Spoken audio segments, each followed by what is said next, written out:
নমস্কাৰ বন্ধু বান্ধৱীসকল, মই লক্ষ্যজ্যোতি শইকীয়াই আপোনালোক সকলোকে দা এডুকেশ্যন হাব আছাম ইউটিউব চেনেলটোলৈ স্বাগতম জনাইছোঁ।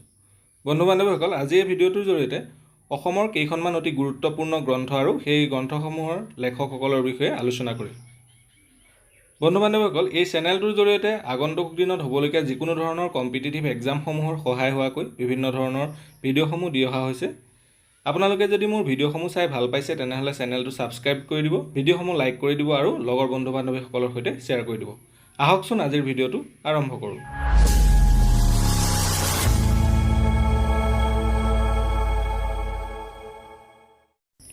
আজিৰ প্ৰথমটো কুৱেশ্যন হ'ল, নামঘোষা ৱাজ ৰিটেন বাই, নামঘোষাৰ লিখক হ'ল, ইয়াৰ শুদ্ধ উত্তৰটো হ'ল অপশ্যন নম্বৰ বি, মাধৱদেৱ।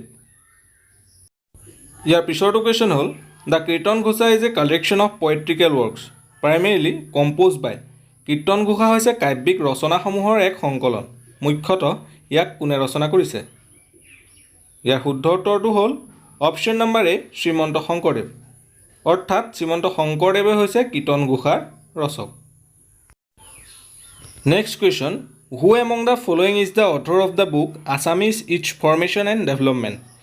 নিম্নলিখিতসকলৰ কোনজন Assamese its formation and development গ্ৰন্থৰ লেখক?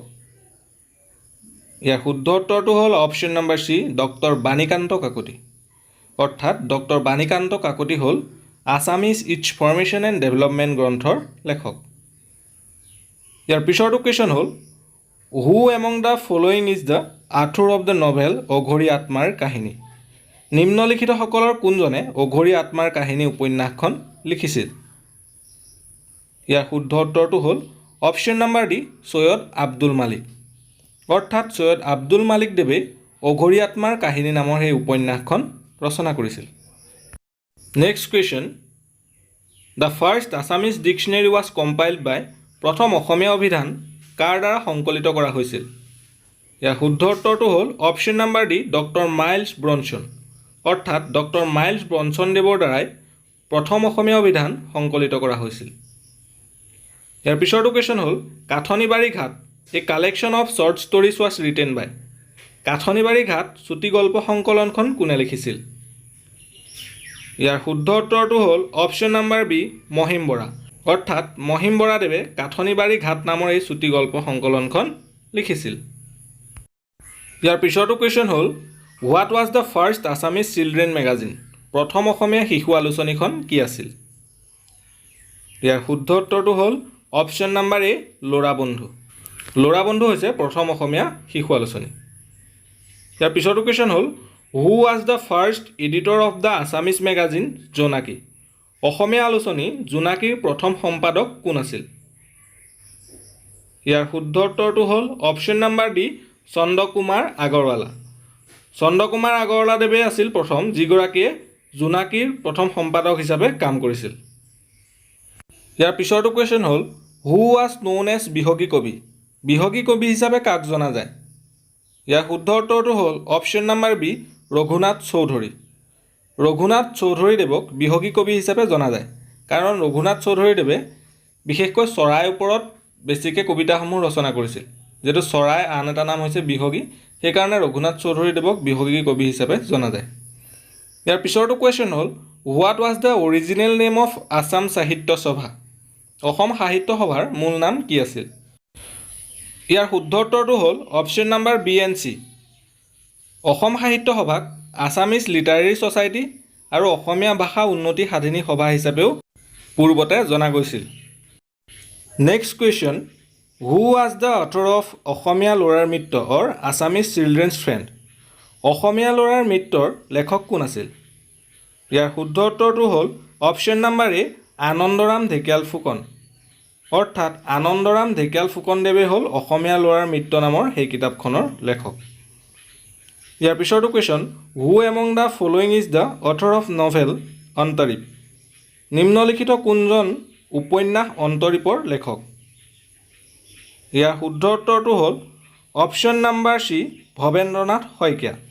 ভৱেন্দ্ৰনাথ শইকীয়াদেৱে অন্তৰীপ নামৰ উপন্যাসখন ৰচনা কৰিছিল। Next question, what was the first precursor of Assam Sahitya Sabha? Assam সাহিত্য সভাৰ প্ৰথম পূৰ্বসূৰী কি আছিল? ইয়াৰ শুদ্ধ উত্তৰটো হ'ল অপশ্যন নম্বৰ এ, অসমীয়া ভাষা উন্নতি সাধিনী সভা। অসমীয়া ভাষা উন্নতি সাধিনী সভা আছিল অসম সাহিত্য সভাৰ প্ৰথম পূৰ্বসূৰী। নেক্সট কুৱেশ্যন, আধা লিখা দস্তাবেজ ইজ ৰিটেন বাই। আধা লিখা দস্তাবেজ কাৰ দ্বাৰা লিখা হৈছে? ইয়াৰ শুদ্ধ উত্তৰটো হ'ল option number A, Mamoni Raisom Goswami. ইয়াৰ পিছৰটো কুৱেশ্যন হ'ল, who among the following is the author of Alakananda. নিম্নলিখিত কোনজন অলকানন্দাৰ লেখক? ইয়াৰ শুদ্ধ উত্তৰটো হ'ল option number A, Nalinibala Devi. Nalinibala Devi হৈছে অলকানন্দাৰ লেখক। Next question, who is the writer of Sugandhi Pakhila. সুগন্ধি পখিলাৰ লেখক কোন? ইয়াৰ শুদ্ধ উত্তৰটো হ'ল option number A, Hiren Bhattacharya. ইয়াৰ পিছৰটো কুৱেশ্যন হ'ল, who was the author of a few remarks on Assamese language. A few remarks on Assamese লেংগুৱেজৰ লেখক কোন আছিল? ইয়াৰ শুদ্ধ উত্তৰটো হ'ল option number B, Anandaram Dhekial Phukan. Next question, the book Miriam Austin অথবা Hira Barua is written by. Miriam Austin অথবা হীৰা বৰুৱা কাৰ দ্বাৰা লিখা হৈছে?